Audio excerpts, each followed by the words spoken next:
practice recently, and she'd seen the video that we did last week about head control and neck development of an infant child. And she was asking me a question of why is it that her young child gets so very cranky and pissed off so very quickly when doing tummy time.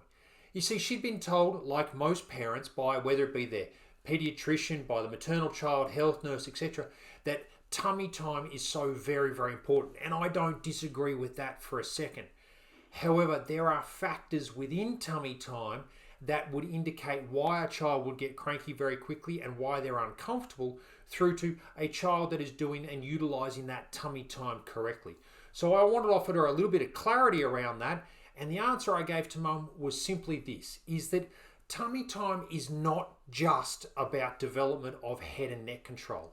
It's not just about developing the strength to lift the head and neck up from the spine. What it's also about is the child learning to start to take weight through their upper limbs and shoulders. You see, one of the most commonly overlooked injuries through the normal birth process is a problem of what we call shoulder dystocia, which is a fancy word for saying a sore shoulder. Now that in combination with neck problems is a really, really good way to make a very, very cranky kid.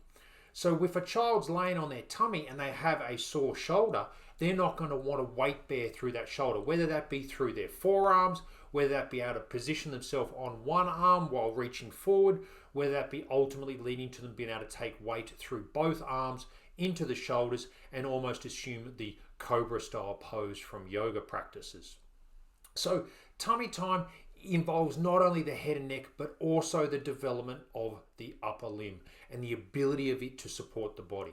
So one of the most common reasons for that is the shoulder problem. It can also be stemming from the neck problem, but that's why a child would get particularly cranky during tummy time.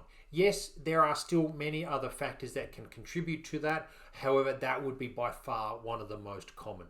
So if you've got a child that's having problems with tummy time and really, really dislikes it, it is something that can be addressed. I take care of that on a regular basis. Please feel free to comment below and ask any questions that you may have. Otherwise, you look after yourselves.